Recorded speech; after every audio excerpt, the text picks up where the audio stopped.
एक मिनट के लिए इंतज़ार कीजिए और सोचिए कि ये चीज़ देख के आपके मन में क्या आता है। America, United states of America, दुनिया की सबसे बड़ी super power, one of the most developed countries. पर मैं आपको क्या बोलूँ कि ये जो देश है, दुनिया के सबसे ताकतवर देशों का जो सरताज माना जाता है, वो ये देश है। इस देश के पास पूरे विश्व में 800 से ज़्यादा मिलिट्री बेस और मिलिट्री प्रेजेंस है। ये देश टोटल 36% अपना पूरा बजट मिलिट्री पे स्पेंड करता है। और अगर आंकड़े देखें तो उसके बाद जो दूसरे, तीसरे, चौथे, पाँचवें स्तर पे जो देश है, उनको मिला के जितना पैसा नहीं होगा, उससे ज़्यादा अकेला तो ये देश खर्चा करता है। तो क्या इतिहास रहा है इस देश का। ये देश दुनिया की सुपर पावर कैसे बनी, और उससे भी महत्वपूर्ण देखें तो ऐसे क्या फॉरेन एंटेंगलमेंट हुए, ऐसे कौन से सुई धागे लगाए गए जिससे अमेरिका अमेरिका बनी और बाकी देश न बन सके। अगर आपको अमेरिका के इस फॉरेन एंटेंगलमेंट के बारे में जानना होगा तो आपको थोड़ा बहुत अमेरिका के इतिहास में झांकना पड़ेगा। जरा इस मैप को देखिए। ये बात है उस ज़माने की, 17वीं सदी की, जब अमेरिका एक सुपर पावर तो दूर, एक छोटा मोटा सा आज़ाद हुआ देश था। छोटा देश, बड़े बड़े सपने, बड़े बड़े ख्वाब। उस वक्त अंग्रेज़ हुकूमत से लड़ने के बाद ये जो 13 कॉलोनीज़ है, इन पे अमेरिका ने अपना ठेका रखा था और इनके बलबूते पे ही अमेरिका की स्वतंत्रता की लड़ाई हुई थी। धीरे धीरे जो पेनिनसुलर एरिया है, उस पे अमेरिका का देश बनता गया। फिर कभी बंदूकों के डोके पे तो नोटों की रोकों पे अमेरिका ने बढ़ती गई। It was their destiny to manifest, जिसको वो मैनिफेस्ट डेस्टिनी करते हैं। अर्थात इस कॉन्टिनेंट से इस कॉन्टिनेंट तक सिर्फ एक ही झंडा रहेगा और वो झंडा हमारा रहेगा। धीरे धीरे धीरे बंदूकों की तारों पे तो कभी नोटों की धारों पे ये देश बढ़ते गया। जो लोग न मिले उन्हें या तो पैसे देके दूर किया गया, और जो दूर नहीं हुए उन्हें बंदूकें दिखाई गई। उस वक्त अमेरिका के जब एक्सपैंड होती गई, उस वक्त अमेरिका ने पूरी दौर से इस कॉन्टिनेंट से इस कॉन्टिनेंट तक अपना ढेका बचाया बैठा था। पूरी तौर से अमेरिका ने कॉन्टिनेंट पर अपना दबदबाया बनाया हुआ था। लेकिन आगे की बात करें, अब धीरे धीरे करके अमेरिका ने नॉर्थ साइड और साउथ साइड को एक साथ यूनाइट कर दिया। From the river and to the sea the country of America first to be. लेकिन इसके बाद जब अमेरिका ने कॉन्टिनेंट के एक कोने से दूसरे कोने पर एकाग्रता ला दी, तब उनके कांग्रेस में, उनकी कांग्रेस यानी उनकी सरकार में हीटेड डिबेट थे कि अभी क्या करें, कि अमेरिका को और बढ़ना चाहिए या जितना है उतना संतुष्ट होकर दूसरे चीज़ों पर ध्यान देना चाहिए। उस वक्त के तत्कालीन अमेरिकन सेक्रेटरी ऑफ वॉर का कहना था कि it is the destiny of every great nation to profound itself into expansion. अर्थात प्रत्येक महान देश का ये सपना होना चाहिए कि वो अपने आप को बढ़ाए, अपने आप को बड़ा करे, अपनी रीच और अपने कंट्रोल को और ज़्यादा फैलाए और ज़्यादा बड़ा करे। फिर वो होते होते धीरे धीरे आप पढ़ेंगे तो अमेरिका में ये जो बड़ा सा टुकड़ा आपको दिख रहा है, अलास्का, ये almost around 50 to 40% of American land है अपने आप में। ये टुकड़ा दिखने के लिए छोटा होगा, पर अगर आप स्केल करेंगे, मास करेंगे, तो ये बहुत बड़ा लैंड पीस है, almost doubling the land area of America. पर क्योंकि ये geographically speaking this land was barren, geographically बात करें तो इस लैंड में बहुत बर्फीला होने के कारण बहुत ज़्यादा जनसंख्या नहीं थी। बहुत बड़ी ज़मीन, बहुत कम जनसंख्या, इसलिए कंट्रोल करना बहुत ईजी हुआ। और धीरे धीरे करते हुए अमेरिका ने पूरी तरीके से अपना कॉन्टिनेंट पे एक दबदबा, अपना जो वजूद था वो मेंटेन करना शुरू कर दिया।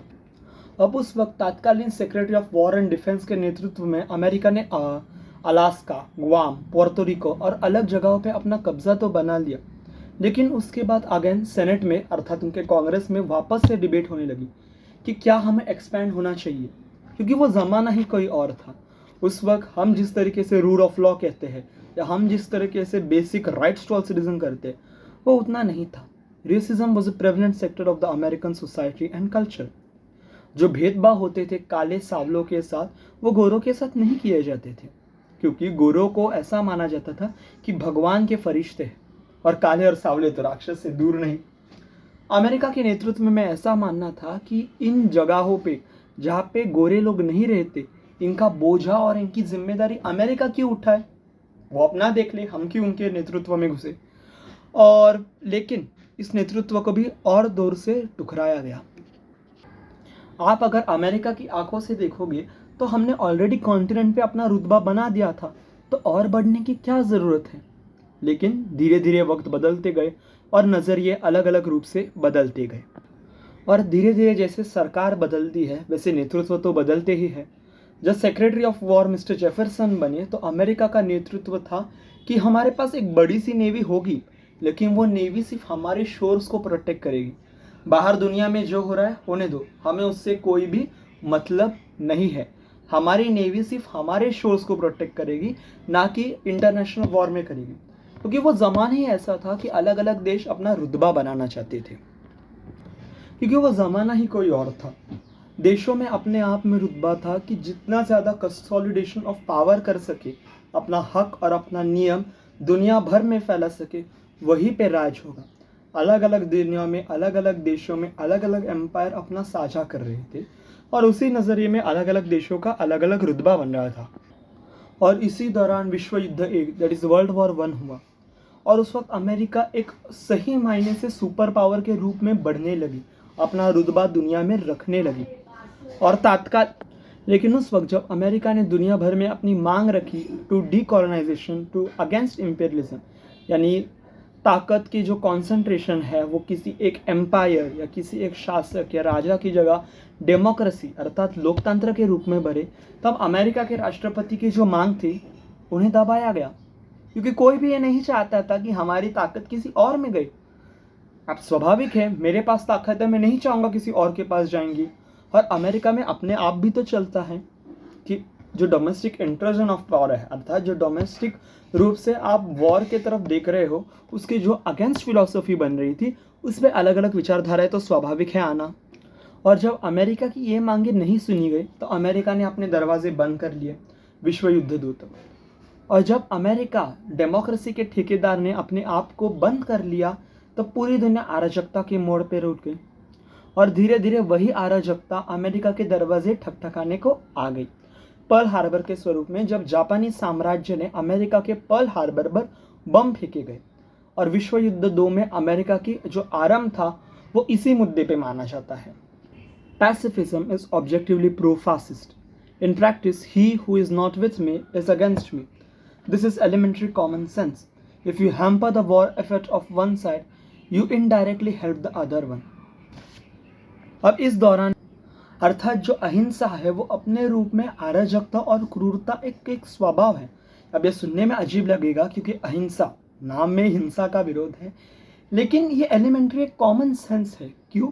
क्योंकि अगर आप अहिंसा के रूप से एक पंथ को, एक तबके को नीचे लाओगे तो आप इनडायरेक्टली दूसरे तबके की मदद कर रहे हो। 2 लोगों में झड़ाई हो रही है, आप अहिंसा के मार्ग से किसी एक को दबा रहे हो तो आप इनडायरेक्टली दूसरे की मदद कर रहे हो। अब इसका मतलब ये नहीं कि जब भी डोमेस्टिक अपोजिशन ऑफ वॉर आता है तो उसका कोई मीनिंग अराजकता या सेंट्रल क्रूड की तरफ से है। हावेवर, अगर आप ऐतिहासिक नज़रिए से देखेंगे, मैं जानता हूँ चीज़ें थोड़ी कॉम्प्लिकेटेड सी लग रही है, लेकिन थोड़ा वक्त दीजिए, अपने आप में समझ आएगा। इन शख्स से मिलिए, ये है हेनरी किसिंजर। ये है हेनरी किसिंजर। इन्हें अमेरिका में कई बार राष्ट्रपति के रूप में क्रिटिसाइज किया जाता है, ज़्यादा तो 2 कारणों के वजह से, फॉर प्रोलॉन्गिंग द वियतनाम वार और फॉर कीपिंग पिनोकेट, जो एक तानाशाह थे, उनको सत्ता में रखने के लिए, सत्ता की मलाई चटवाने के लिए। हावेवर, अगर आप ऐतिहासिक दृष्टिकोण, अब मैंने पहले बताया उसके अनुसार इनको 2 कारणों की वजह से बहुत ज़्यादा क्रिटिसिज्म मिलता है, पर एक चीज़ जिसमें इन्हें क्रिटिसिज्म नहीं मिलता वो है बांग्लादेशी लिबरेशन वॉर। जब पाकिस्तान के सेनानियों ने लाखों हज़ारों में बंगालियों को उनके घरों से खदेड़ दिया, फूलते फलते शहरों को बंजर रेगिस्तान में तब्दील कर दिया, कब्रिस्तान में तब्दील कर दिया, औरतों के अगेंस्ट बहुत ज़्यादा क्राइम किए गए और बच्चों को जीती जाती लाश बना गया। अब आपको क्या लगता है, डेमोक्रेसी के ठेकेदार हेनरी किसिंजर और अमेरिका को ये ज़रा भी भनक नहीं थी कि पाकिस्तान फूले फले शहरों को कैसे कब्रिस्तान में तब्दील कर रहा है? पता सबको था, पर उस वक्त क्या था कि डेमोक्रेसी के ठेकेदार को इस्लामिक आतंकी वाले पाकिस्तान की मदद की ज़रूरत थी कोल्ड वॉर के लिए। सबने अपना फ़ायदा देखा और बंगालियों को खून की नदियों से बनाया।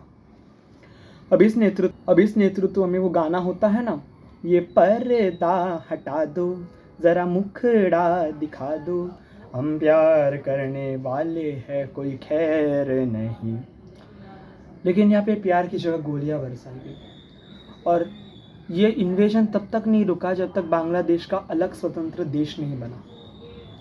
आपको क्या लगता है कि इस डेमोक्रेसी के ठेकेदार को जरा सी भनक भी नहीं थी कि उनके दिए हुए हथियारों से बांग्लादेश कौन सी खून की नदियाँ बहा रही है? बांग्लादेश में पाकिस्तान कौन सी खून की नदियाँ बहा रही है? पता तो था, लेकिन सबको अपना अपना स्वार्थ दिखा। अमेरिका को अपना एक दोस्त मिला, पाकिस्तान को सेनानी मिले, हिंदुस्तान को दबाने के लिए एक और कारण मिला, और बंगालियों को खून की नदियों में बहाया गया। अब इस नेतृत्व में ऐतिहासिक दृष्टिकोण से अगर देखा जाए, और ये खून की नदियाँ तब तक नहीं रुकती जब तक भारत सरकार ने बांग्लादेश की मदद नहीं की। मेरे राइट में आप देखेंगे तो शेख मुजीबुर रहमान, शेख हसीना जी के पिताजी, और मेरी लेफ्ट में देखेंगे तो श्रीमती इंदिरा गांधी जी तत्कालीन भारत के प्रधानमंत्री थे। और आपको जानने में ये हैरानी होगी कि किसिंजर जी ने और अमेरिका ने इस चीज़ को बहुत ज़्यादा क्रिटिसाइज़ किया कि हिंदुस्तान की हिम्मत कैसी हुई कि अमेरिका के विरोध में गया। हिंदुस्तान की क्या हैसियत है कि वो अमेरिका के विरोध में जाए? अमेरिका उस वक्त एक चिड़चिड़ी बुआ थी जो पूरी ओर पे नज़र रख के देख रही थी कौन से घर में क्या चल रहा है। और इसी दौर में उस वक्त अमेरिका ने भारत को बहुत धमकाने की कोशिश की, लेकिन श्रीमती इंदिरा गांधी जी के कार्यकाल के वक्त वो निर्णयों को ठीक से लिया गया और बांग्लादेश आज़ाद हुआ और अमेरिका का रुतबा दब गया। अब इस एग्जाम्पल से आपको समझ गया होगा कि जो फॉरेन इंटेंगलमेंट थियोरी है, अर्थात जो अमेरिका का पूरे विश्व के साथ घूमते हुए जो सुई धागा का जो चक्कर है, जो सुई धागा के पहनावे हैं, वो कैसे अलग अलग रूप से बदलते हैं। तो सवाल एक मन में आता है कि क्या अमेरिका अकेला देश है जो फॉरेन इंटेंगलमेंट करता है? सिंपल आंसर है नहीं। अलग अलग देश अलग अलग पहनाव और अलग अलग नज़रिए से अपने नियमों को, अपने नियक्रांत को अलग अलग रूप से देखते हैं। कैसे हैं? धीरे धीरे समझ लेंगे, वक्त लगेगा लेकिन समझ लेंगे ज़रूर। पहला ऑप्शन है न्यूट्रलिज्म। कई लोगों को न्यूट्रलिज्म और पैसिफिज्म में फ़र्क समझ में नहीं आता। उनको लगता है दोनों चीज़ एक ही है, लेकिन बहुत बड़ा फ़र्क है। न्यूट्रलिज्म का सिंपलेस्ट शब्दों में बोले तो मतलब ये है कि अगर आप दोनों के पंथों में अगर लड़ाई हो रही है तो हम आप दोनों के लड़ाइयों में एक का भी साथ नहीं देंगे। आप लोग गए तेल लेने, हम नहीं आपके युद्ध में पड़ेंगे। और पैसिफिज्म का अर्थ होता है अहिंसावाद, गांधी जी के तरीके से आप एक तरीके से समझ लेंगे तो ये जो डिफरेंस है पैसिफिज्म और न्यूट्रलिज्म में हमने अभी समझ लिया है। और इस दुनिया की सबसे न्यूट्रल कंट्री जिसने पिछले 250 सालों तक किसी भी युद्ध में हस्तक्षेप नहीं किया है, वो कंट्री है स्विट्ज़रलैंड। ये कोई फर्स्ट एड किट का फोटो नहीं, बल्कि स्विट्ज़रलैंड का नेशनल फ्लैग है। ये यूरोप में लोकेटेड एक कंट्री है जिसके ऊपर जर्मनी, नीचे इटली, बाजू में फ्रांस और इधर ऑस्ट्रिया हंगरी। अगर आप ऐतिहासिक दृष्टिकोण से देखेंगे तो स्विट्ज़रलैंड न्यूट्रल है, पर अहिंसावाद कभी नहीं किया। विश्व 2000 साल तक, यानी अभी 2000 ईयर तक, देश में घुसने वाली हर नदी, हर सुरंग, हर पहनावे पे एक बम रखा गए थे, अलग अलग डिस्ट्रक्शन के वेपन रखे गए थे, ताकि अगर कोई भी देश उन पे आक्रमण करे तो उन्हें वही के वही तब्दील किया जाए, ख़त्म कर दिया जाए। ख़त्म, टाटा, गुड बाय, चला गया। और अगर जो देश के नागरिक है उनको हर आदमी को 1 साल तो स्विट्ज़रलैंड के आर्मी में देने ही पड़ेंगे देश के प्रति। और अगर आप स्विट्ज़रलैंड का इतिहास देखें तो स्विट्ज़रलैंड का जो अड़ोस पड़ोस के जो देश है वो कोई इतने अच्छे नहीं हैं। बाजू की ये बात करते हैं, empire of France and Napoleonic Europe एक दम में खा जाएगी स्विट्ज़रलैंड को अगर स्विट्ज़रलैंड अहिंसावादी होते हैं। नीचे एम्पायर ऑफ इटली और फाशिस्ट इटली, अगेन ऐसे देश जिन्होंने आक्रमण को ही अपना आचार बना के रखा था। दूसरी तरफ ऑस्ट्रियन हंगेरियन एम्पायर जो कभी भी तब्दील करने में रेडी थे, और ऊपर जर्मनी की तो बात ही ना करें तो अच्छा है। जर्मन एम्पायर से नाजी हिटलर, सबको सब कुछ पता है। तो स्विट्ज़रलैंड अगर अहिंसावाद करता, क्योंकि जो न्यूट्रल कंट्री अहिंसावाद करते हैं उनका खात्मा हो जाता है, ख़त्म। उनको इस दुनिया में जगह नहीं, जीने का अधिकार नहीं होता। इसलिए मैं रिपीट कर रहा हूँ कि कोई भी न्यूट्रल कंट्रीज़ हो वो हमेशा अपने नेबरहुड में सबसे स्ट्रॉन्गेस्ट होती है, क्योंकि अगर वो स्ट्रॉन्ग नहीं रहेगी, ताकतवर नहीं रहेगी, तो उसका जीने का अधिकार ही नहीं बचा उस नेबरहुड में। स्विट्ज़रलैंड हो जाए, फिनलैंड हो जाए, लिechtenstein हो जाए या इटली हो जाए। कुछ नज़रिए से इटली, माना कि इटली उतनी न्यूट्रल नहीं है, पर कुछ नज़रिए से देखा जाए तो इटली की हम बात कर सकते हैं। दूसरा सबसे अहिंसावादी रास्ता आपको लगेगा तो वो है पैसिफिज्म, डीमिलिटराइजेशन, यानी हम आर्मी ही नहीं रखेंगे। अब इससे ज़्यादा अहिंसावादी क्या हो सकता है? पर इसका दरअसल बहुत सिंपल जस्टिफिकेशन है कि ये जो देश है ये इतने इनसिग्निफिकेंट है, इतने पिद्दी से छोटे से देश है कि इनके होने से और न होने से किसी को फर्क ही नहीं पड़ेगा। और अगर आपके रहने या न रहने से किसी को फर्क ही नहीं पड़ेगा तो आप पे क्यों आक्रमण कौन करेगा? और इनमें से कई देश सेंट्रल अमेरिका में या कैरेबियन देशेस है, जैसे कि ग्वाम हो गए, यहाँ पे क्यूबन्स हो गए, यहाँ पे पैनामेनियंस हो गए, यहाँ पे ग्वामी हो गए। इन देशों के पास ये सिग्निफिकेंस है क्योंकि ये अमेरिका के गार्डन में आते हैं। एक तरीके से बोले तो अमेरिका का ये जो क्षेत्रफल है उसमें अमेरिका का इतना डीपली इन्वेस्टमेंट है कि अगर उसके साथ कोई भी छेड़छाड़ करेगा तो उसके वजह से अमेरिका उनकी रक्षा करने आएगा। और अगर आपके पास अमेरिका रक्षा कर रहे है तो कौन आपको परेशान करने आ रहा है? खुदा मेहरबान तो वसूद मेहमान, है ना। और इसमें सबसे इंटरेस्टिंग केस है पैनामा का। यहाँ पे जो देश देख रहे हो, ये जो पैनामा है उस पर अमेरिका ने कनेल खींच दी है। और वो कनेल अभी अमेरिका के लिए इतनी स्ट्रेटेजिकली इंपॉर्टेंट हो गई है अमेरिका के ट्रेड के लिए कि अगर उस पैनामा कनेल से कोई भी छेड़छाड़ करने आएगा, अगर वो पैनामेनिया के लोग खुद भी हो, तो वो स्ट्रेटेजिक इम्पोर्टेंस इतना महत्वपूर्ण है कि अमेरिका बीच में आएगी ही आएगी। या अगर आप सबसे लकी हो तो आपका आइसलैंड जैसा केस होगा। जोग्राफिकली इतना महत्वपूर्ण से इतना दूर है कि इस पे किसी को फर्क ही नहीं है। इसलिए ना अमेरिका विश्व युद्ध 2 के वक्त आइसलैंड के पास आई, ना रशिया विश्व युद्ध 2 के वक्त आइसलैंड के पास है, क्योंकि ज़रूरत ही नहीं है। अगर ज़रूरत ही नहीं है हमको तो हम क्यों आए आपके पास? इसलिए आइसलैंड को आर्मी रखने से वैसा कोई फ़ायदा तो नहीं है। और दूसरा सबसे बड़ा कारण है इन माइक्रोलेस देशों का कि अगर आप पे कोई आक्रमण कर भी दे तो आप कर क्या सकोगे? इतनी इतनी सी मुट्ठी है, क्या करेगा बेचारा? इसका केस था 2007 में, जब एक छोटा सा मोनाको नाम का देश है यूरोप में, फ्रांस के बाजू में समुद्र तट पे।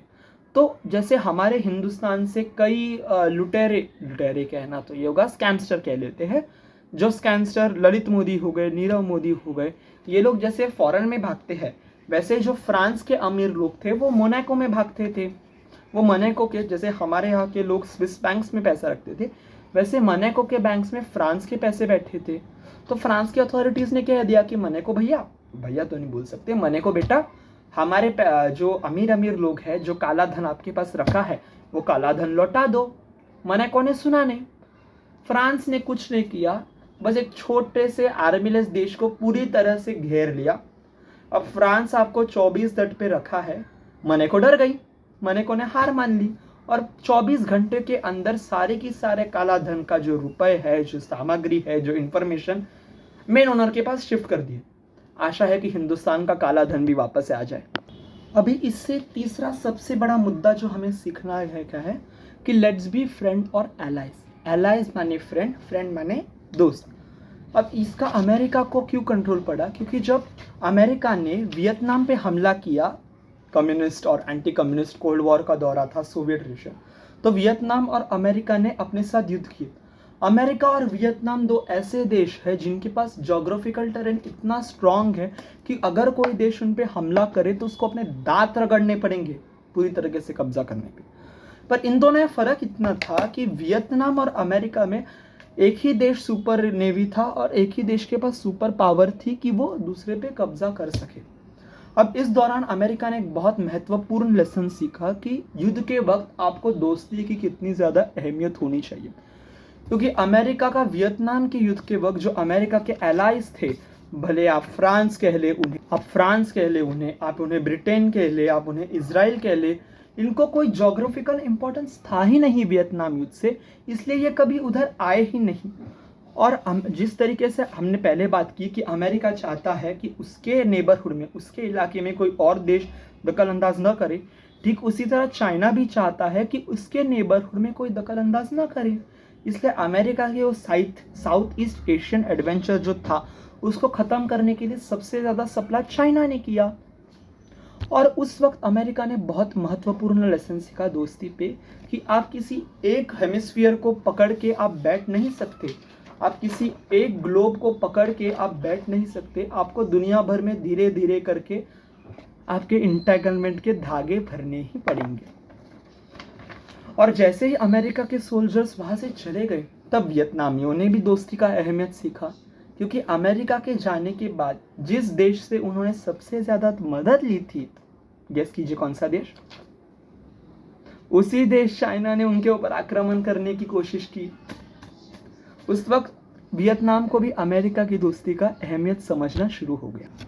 अब सुई धागा की बात हो ही रही है तो सबसे बड़ा समझने की बात है कि ये फॉरेन इंटेगलमेंट आते कहाँ से है, इस फॉरेन इंटेगल का मेन महत्व क्या है। Is it some shared ideology, क्या कोई शेयर्ड विचारधारा, कोई शेयर्ड धार्मिक अवैधीकरण, कोई शायद विचारधारा सांप्रदायिकता? पर नहीं, अब इन सब चीज़ों से बड़ी चीज़ होती है नफरत। सुनने में अजीब लगेगी लेकिन इतने अलग अलग देशों को एक साथ जिस गम ने जोड़ा या जिस रेजिन या क्रीम ने जोड़े वो चीज़ थी नफरत, एक कॉमन आइडियोलॉजी ऑफ हेट। जो वेस्टर्न अलायंस की हम बात करते हैं, जो नेटो की, जिसका सेंट्रल फिगर अमेरिका है, वो उतनी वेस्टर्न तो कभी थी ही नहीं। अमेरिका से लेके साउथ अफ्रीका से कोरिया से पाकिस्तान से अर्जेंटीना से ब्रिटेन, ये बहुत बड़ा क्षेत्रफल है। और same applies to the eastern alliance led by the then USSR, Russian साम्राज्य, चाइना, क्यूबा और कई अफ्रीकन देश इसमें शामिल थे। तो ये कोई एक विचारधारा नहीं थी दोस्ती की या एकता की, पर दुश्मनी, क्योंकि दुश्मन का दुश्मन दोस्त होता है। मैं समझाता हूँ कैसे। अब ब्रिटेन और फ्रांस दो ऐसे देश हैं जो एम्पायरिकल वक्त में 1800, 1700, 1600 जो कोई सो है उसमें ये दोनों देश थे एम्पायर्स, और एम्पायर्स होने के वजह से इन दोनों देशों में तो थी नफरत। लेकिन धीरे धीरे जैसे वक्त बदलता गया तब इनकी नफरत कम होती गई। क्यों? मानवता का कोई पार्ट नहीं, लेकिन इनके दुश्मन एक होने लग गए। इनके दुश्मन एक होने लग गए तो आपस में दोस्ती तो आराम से आ जाएगी। इसलिए जो वेस्टर्न अलायंस अमेरिका लीड कर रही थी उसमें कोई एकाग्रता नहीं थी, आप बोलेंगे। उसमें ऐसे भी देश थे जो एक दूसरे से युद्ध पे गए हैं, जैसे अर्जेंटीना और ब्रिटेन, और ऐसे भी देश हैं जो एक दूसरे से कट्टर रूप से नफरत करते हैं, सऊदी अरेबिया, इजराइल और पाकिस्तान। पर इन सबको जो जोड़ने वाला जो रेजिन था या जो क्रीम थी वो थी सोवियत का रेड स्क्वायर, और उसी वजह से ये जो पूरा मामला था वो एक धागे से अमेरिका ने जोड़ के रखा था।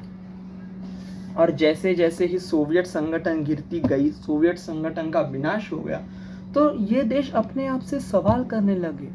जो अमेरिका का प्रेजेंस एक वक्त पे दोस्ती का, सहानुभूति का, रक्षा का रूप लेता था, वो धीरे धीरे फॉरेन इंपेरियलिज्म और कब्जे का दिखने लग गया।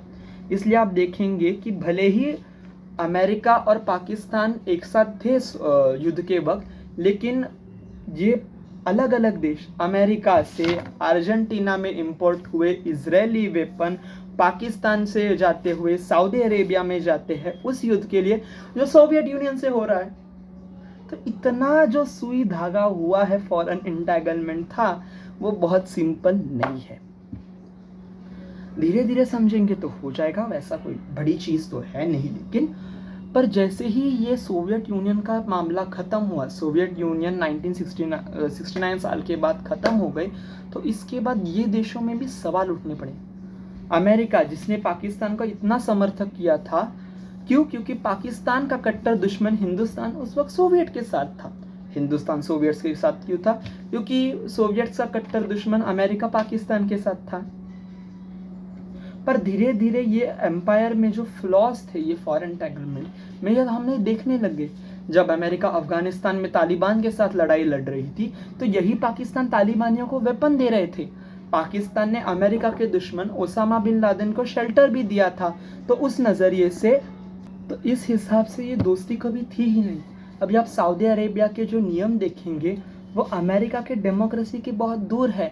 औरतों को अधिकार कम है, जो अमेरिका कभी भी मानने की तलस भी लेगे ही नहीं। और धीरे धीरे यही एंटेंगलमेंट फिर अपने आप में उलझने लगती है।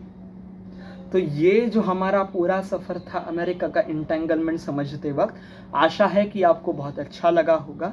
कृपया कमेंट कीजिए, और हाँ, आपका आज का टास्क बोल दीजिए, नहीं तो कार्यकाल बोल दीजिए। मैंने इस पूरे वीडियो के वक्त अलग अलग ड्रेसिंग की है, आप समझने की कोशिश कीजिए कि वो किस दौर और किस चीज़ को रिप्रेजेंट करने की कोशिश कर रही है। आशा है आपको वीडियो अच्छा लगा होगा। अगर कुछ नया सीखने को मिले तो नीचे कमेंट दे दीजिए, कुछ जगह पे आपको इम्प्रूवमेंट लगे तो वो भी कमेंट कर दीजिए। जय हिंद, जय महाराष्ट्र।